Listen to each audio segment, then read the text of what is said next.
सिक्किम में भारतीय सेना ने युद्धाभ्यास किया। चीन की सीमा के पास किए गए इस युद्धाभ्यास से चीन को कड़ा संदेश देने की कोशिश की गई। सिक्किम के सुपर हाई ऑल्टीट्यूड एरिया में जवानों ने एंटी टैंक गाइडेड मिसाइलों के साथ युद्धाभ्यास किया।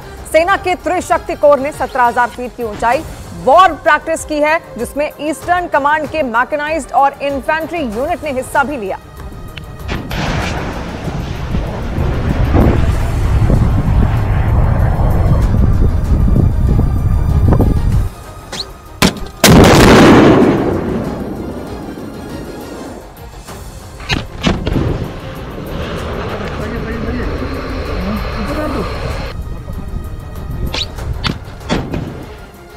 टाटा टी प्रीमियम देश की चाय लेकर आया है एक बड़ी मुहिम। देश के साथ कोई समझौता नहीं, इस चुनाव में वोट जरूर करें।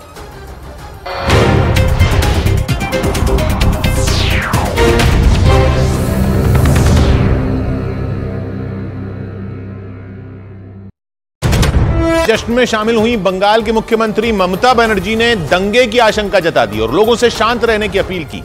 ईद के मौके पर कोलकाता में एक कार्यक्रम आयोजित किया गया और इस कार्यक्रम में ममता बनर्जी और उनके भतीजे अभिषेक बनर्जी भी शामिल हुए। मंच पर मौजूद ममता कुछ देर तक एक छोटे बच्चे को गोद में लेकर भी खड़ी रहीं। इससे पहले उन्होंने लोगों को संबोधित किया और दंगे की आशंका जताते हुए लोगों से शांत रहने की अपील कर डाली। कोई दंगा करने अगर आते हैं, आप चुपचाप रहो, माथा ठंडा रहो। मौका ईद का था, लेकिन ममता बनर्जी ने दंगे का जिक्र किया। यही नहीं, उन्होंने वहां मौजूद लोगों को सावधान करते हुए एनआईए पर भी निशाना साधा। एक चॉकलेट बम भी बम फटते हैं, एनआईए को भेज देता है, सबको अरेस्ट कर लो। सबको अरेस्ट करते करते तुम्हारा देश ही सुन्ना हो जाएगा। लोकसभा चुनाव से पहले दंगे से जुड़ा ममता का ये कोई पहला बयान नहीं है, क्योंकि इससे पहले उन्होंने एक चुनावी रैली में रामनवमी पर दंगे की आशंका जताई थी। उनकी ये रैली बंगाल के अलीपुरद्वार में हुई थी। 17 अप्रैल को रामनवमी है, उसके 2 दिन बाद यानी 19 अप्रैल को पहले चरण का मतदान होगा। और ममता ने आशंका जताई थी कि पहले चरण के मतदान से 2 दिन पहले यानी रामनवमी के दिन दंगा हो सकता है। 17 तारीखे दंगा करबे, तुम्हारे तो राम काने काने बोले दी जाएनी, तुम दंगा करो, किंतु एरा दंगा करबे। ममता का ये बयान आए ज्यादा वक्त नहीं बीता था कि उनका दंगों से जुड़ा एक और बयान आ गया। बीजेपी ने ममता के इस तरह के बयानों को चुनाव में हार का डर माना और दावा किया कि इस बार बंगाल के नतीजे हैरान कर देंगे। मैं ईद के दिन कोई राजनीतिक बात नहीं करूंगा, लेकिन बंगाल के नतीजे चौंकाने वाले होंगे। पिछले साल बंगाल के कुछ इलाकों में रामनवमी पर दंगे हो गए थे। बंगाल सुलग उठा था। रामनवमी से पहले ममता बार बार उसी ओर इशारा कर रही हैं और दंगों की आशंका जता रही हैं। इधर यूपी के कानपुर में समाजवादी पार्टी के विधायक अमित बाजपेयी की वहां के पुलिस वालों से तीखी बहस हो गई। उन्होंने आरोप लगाया कि पुलिस वालों ने ईद के मौके पर नमाज पढ़ रहे लोगों के साथ बदतमीजी की और जब इसका विरोध किया गया तो समाजवादी पार्टी के नेता सम्राट विकास यादव को पुलिस ने हिरासत में ले लिया। और इसी के बाद वहां ऐसा बवाल हुआ कि बात बुरी तरह बिगड़ गई। अपने कुछ समर्थकों के साथ विधायक अमित बाजपेयी थाने पहुंचे और पुलिस वालों पर हल्ला बोल दिया।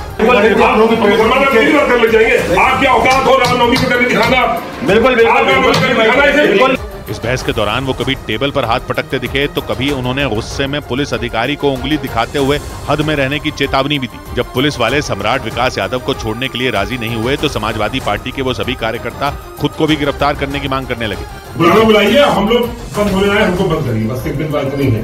पुलिस के मुताबिक समाजवादी पार्टी के जिस सम्राट विकास यादव को गिरफ्तार किया गया, उन्होंने माहौल बिगाड़ने की कोशिश की थी। उन पर ईद के मौके पर लोगों को भड़काने के आरोप लगे और पुलिस ने दावा किया कि इसी वजह से उन्हें हिरासत में लिया गया। पुलिस के मुताबिक कानपुर के शाही ईदगाह में ईद के जश्न के दौरान सम्राट विकास यादव ने लस्सी बांटने के लिए एक स्टॉल लगा दिया था, जबकि उन्हें इस बात की इजाजत नहीं मिली थी।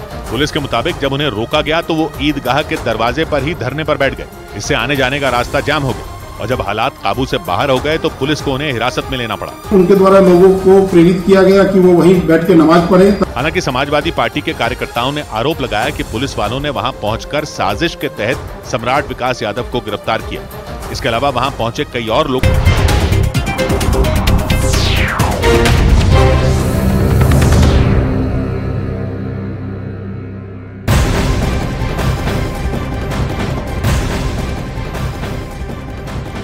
और इलेक्शन ब्रेकिंग में बात बिहार की। बिहार के पूर्णिया से निर्दलीय उम्मीदवार पप्पू यादव के कार्यालय में पुलिस ने छापेमारी की। बड़ी संख्या में पुलिस बल लेकर एसडीपीओ पहुंचे थे और घटना की जानकारी जब पप्पू यादव को मिली तो तुरंत वो चुनाव कार्यालय पहुंचे। इस दौरान उनकी पुलिस अधिकारी के साथ बहस होती हुई भी दिखाई दी। उन्होंने पुलिस की इस कार्रवाई को साजिश बताया और साथ ही उन्हें परेशान करने का आरोप भी लगाया। वहीं पुलिस ने अपनी कार्रवाई के दौरान पप्पू यादव की प्रचार गाड़ी जब्त कर ली है। पुलिस का दावा यह है कि बिना परमिशन के गाड़ी प्रचार में लगाई गई थी और इस दौरान पप्पू यादव के समर्थकों ने जमकर नारेबाजी भी की। पूर्णिया बिहार की तस्वीरें आप देख रहे हैं। पूर्णिया से निर्दलीय उम्मीदवार भी हैं पप्पू यादव और ऐसे में ये जो कार्रवाई उन पर की गई है, उन्होंने कहा है कि राजनीतिक साजिश के तहत ये पूरी कार्रवाई उन पर की गई है और ये उस वक्त की तस्वीरें हैं जब उनकी प्रचार गाड़ी को जब्त किया जा रहा था और तभी अचानक से वो इलेक्शन ऑफिस पहुंच गए थे। ये तस्वीरें इस वक्त आप देख रहे हैं, 2 तस्वीरें, और ऐसे में अधिकारियों से उलझते हुए भी वो नजर आए। और पप्पू यादव ने पुलिस की इस कार्रवाई को राजनीतिक साजिश बताया है, जबकि पुलिस का यह दावा है कि पप्पू यादव बिना परमिशन के प्रचार गाड़ियों को लेकर उनका इस्तेमाल कर रहे थे। तो पता नहीं, हम तो क्षेत्र में थे, ईद और सरूर वाले में, आप लोगों ने देखा होगा। अभी जानकारी मिली कि पुलिस फोर्स यहाँ आया हुआ है और गाड़ी को कह रहा था जबरदस्ती यहाँ लगा हुआ है महादेव का गाड़ी, जो परमिशन है कुछ गाड़ियों की जो निकली, इसकी ब्रांडिंग रोड पर हो रही थी, परमिशन के लिए गए हुए थे। ना कभी बजा, ना ध्वनि है, ना कुछ है। उसके बाद यही तो कारनामे, और ख़ास तौर पर मैं पहले भी कहा हूँ और मैं चुनाव आयोग से भी आग्रह करूँगा कि इस तरह के रवैये से जिसका मुझे पहले भी शंका थी कि जो मानसिकता बनी है, जैसे दिल्ली में ईडी सीबीआई की मानसिकता होती है, वैसे चुनाव भर ये लोग जो बड़े अपने को समझते हैं। मैं आग्रह करूंगा डीएम साहब और एसपी साहब से, किसी भी प्रक्रिया के पहले आपका ऑर्डर होना बहुत आवश्यक है। जांच किया जा रहा है कि गाड़ी में परमिशन है कि नहीं है, कागज की जांच किया जा रहा है कि ये गाड़ी रोड पर था तो परमिशन के लिए गया था। इन्होंने बताया कि परमिशन के लिए गया था, उसका हमने लिया है कागज, उसको हम एसडीओ साहब के यहाँ भेजेंगे। सिंगल विंडो में आवेदन है कि नहीं है, इसकी जाँच। क्या आरोप क्या लगा होगा? जाँच किया जा रहा। आरोप कुछ नहीं, आरोप क्या, गाड़ी का जाँच हो रहा है कि इसकी परमिटेड गाड़ी है कि नहीं है और उसमें डीजल लगा है कि नहीं, डीजे बजा है कि नहीं। बिहार के पूर्णिया में निर्दलीय उम्मीदवार पप्पू यादव की पुलिस अधिकारियों से अचानक बहस शुरू हो गई। पुलिस की एक टीम वहां पप्पू यादव की गाड़ियों की जांच के लिए पहुंची, लेकिन पप्पू यादव जांच अधिकारियों के साथ उलझ गए। बिल्कुल नहीं, ये भी बिल्कुल नहीं। अधिकारी ने सफाई देने की कोशिश भी की, लेकिन पप्पू यादव के तेवर तल्ख हो गए। मैं डीएम साहब और एसपी साहब के आदेश से आया हूं। अधिकारी लिखित आदेश नहीं दिखा पाया, जिसके बाद पप्पू यादव का गुस्सा बढ़ गया। मैं जो आप यहाँ आए कैसे?